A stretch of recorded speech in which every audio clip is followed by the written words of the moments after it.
Hola, soy Antonio Sala. En este vídeo vamos a hablar del desacoplamiento inverso y su implementación matricial. Si recordamos, el desacoplamiento son operaciones antes de las entradas de un proceso para tratar de conseguir una matriz de transferencia diagonal entre ciertas variables artificiales que serán las salidas de los reguladores y las salidas controladas. El desacoplamiento inverso se genera basándose en determinadas fórmulas relacionadas con la prealimentación, al considerar las acciones de control de los otros bucles como perturbaciones medibles a un cierto bucle, y lo que vamos a ver en este vídeo es las ventajas e inconvenientes de la primera de las implementaciones posibles, la implementación directa matricial, versus una segunda implementación que será la implementación realimentada, que analizaremos en otros materiales. Si recordamos la fórmula principal del desacoplamiento inverso, pues podemos comprobar que si G tilde es la diagonal de un proceso y eso en los términos fuera de la diagonal, pues entonces construyendo esta matriz F, la matriz F acaba siendo las filas de la matriz de transferencia de G divididas por el elemento diagonal, quitada la diagonal. Este sería el caso 2×2. Bueno, pues después de hacer todo eso se puede comprobar que entre las variables v y las variables y la función de transferencia aparente es diagonal y por tanto pondríamos un PID por aquí y otro PID por ahí. La cuestión es que hay dos implementaciones posibles de este desacoplamiento. Una primera que es calcular esta matriz D del desacoplador y programarla. Esta matriz viene en ganancia, viene en matriz de transferencia.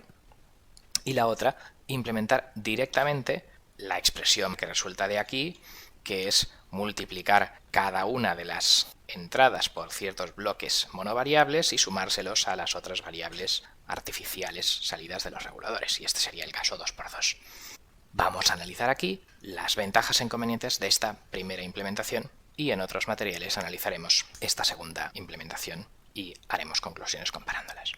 Si miramos esta primera implementación, lo que evitará esta primera implementación son los problemas de esta segunda implementación en la cual aparece este bucle de alimentación que podría llegar a ser inestable. Entonces, esta implementación directa no tiene ese problema. También la función de transferencia entre v e y es la diagonal del proceso, G11 y G22, y por tanto, si yo he hecho un primer intento multibucle, sintonizando con todos los bucles abiertos, digamos, solo el U1 con el I1 y G11 y sintonizando otro PID con G22, bueno, pues si los conecto todos juntos en multibucle y debido al acoplamiento eso no funciona bien, pues esos mismos diseños podría mantener los reguladores y simplemente insertar esta matriz D en medio. Con lo cual, pues esto es una ventaja a la hora de que el diseño sea facilitado y que pueda hacerse con las funciones de transferencia de la diagonal del proceso en bucle abierto. Claro, si este desacoplamiento solo va a generarse con la matriz de ganancia de estos elementos, entonces esto de mantener la diagonal será cierto solo a frecuencias bajas, ¿vale? Solo si sintonizo unos reguladores para G11 y para G22, cuyo ancho de banda sea igual o inferior al ancho de banda de bucle abierto de estos componentes de la matriz de transferencia. Los inconvenientes de esta opción son básicamente los que explicamos aquí. El primer inconveniente es que es difícil de explicar. Al final este D es una matriz que mezcla las dos salidas de los reguladores P y D, estos de aquí, y al multiplicarse por esto, pues esto afecta a dos actuadores y esto acaba afectando a dos actuadores. Claro, es una matriz de transferencia completa, o de 3×3 o de 4×4, y entonces es difícil de explicar, en un caso genérico, este tipo de interacción en el que cada decisión del regulador aparece en todos los actuadores y todas se suman. Claro, es difícil de explicar a técnicos no especialistas en matrices y control multivariable. Desde un punto de vista matemático, G por D da diagonal y entonces pues es trivial para un matemático, pero para un electricista pues no es tan trivial entender lo que está pasando aquí, y más aún si esto es, por ejemplo, de dimensión 3 o 4. Entonces, una vez hay matrices de por medio o matrices de transferencia, pues al final esto parece control centralizado. Aunque yo haya diseñado unos PIDs, eso se mete a un bloque mágico que lo mezcla todo y me da todos los actuadores. Entonces, desde el punto de vista de aplicaciones, pues al final casi da lo mismo meter todos los sensores a un bloque mágico que calcula todos los actuadores.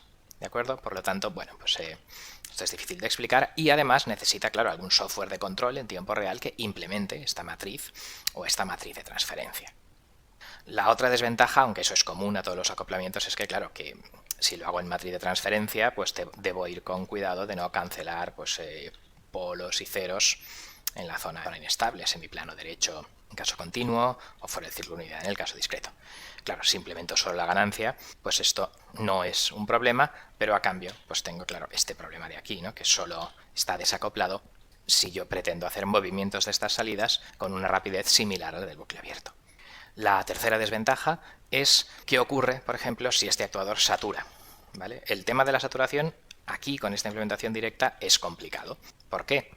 Pues porque, claro, al pasar V1 y V2 por una matriz rara, el resultado es que, claro, los límites de saturación de U1 y U2 no acaban de poder ser trasladados a unos límites de saturación directos e individuales de V1 y V2. U1 y U2 pueden estar constreñidos a tomar valores en un cuadrado con sus límites de saturación, pero claro, si este cuadrado lo multiplico por d-1 para darme los límites de saturación de V1 y V2, pues entonces resulta que estos son V1 y V2, pero pues sus límites de saturación serán, claro, un poliedro raro, de manera que los PIDs y el anti-WINDAP y cosas de estas sobre V1 o V2 pues se hacen un poco difíciles de considerar esto, ¿de acuerdo? Por lo tanto, considerar esta saturación resulta complicado si no hacemos, claro, pues matrices y poliedros, etcétera, y para eso pues hacemos control centralizado o predictivo.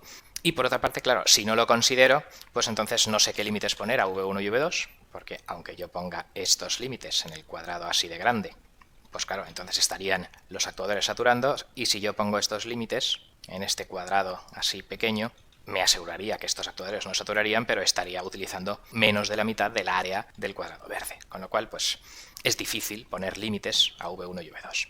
Entonces, pues si no lo hago, pues claro, ¿cuál es el problema? Pues que cuando U1 de repente satura o se bloquea y esto desaparece, el efecto incremental, ¿vale? Pues entonces V1 actúa sobre I2, V2 también actúa sobre I2, y de hecho un poco pues se puede comprobar que los incrementos respecto al nuevo punto de funcionamiento con U1 bloqueado, pues será, claro, G22 incremento de U2, porque incremento de 1 es 0, pero claro, el incremento de U2 es D21V1 más D22V2, de manera que, claro, pues que esto ya no es solamente G22V2, que era cuando este actuador estaba libre y moviéndose.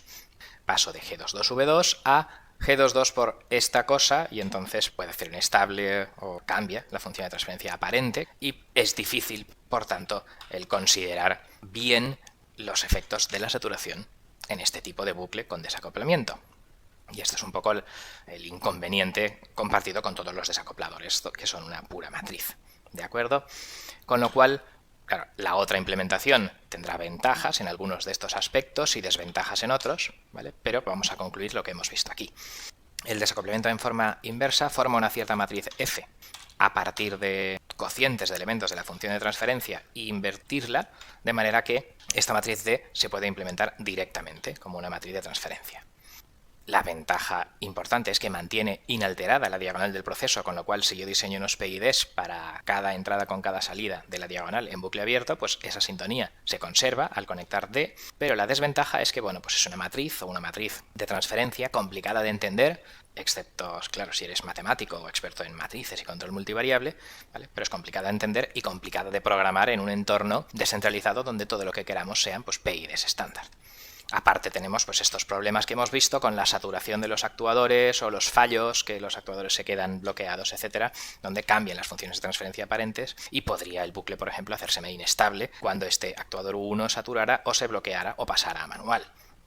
Aparte, pues claro, los problemas de todos los desacoplamientos con procesos inestables, fases no mínimas, realizabilidad, etcétera, si esta D la implemento en matriz de transferencia.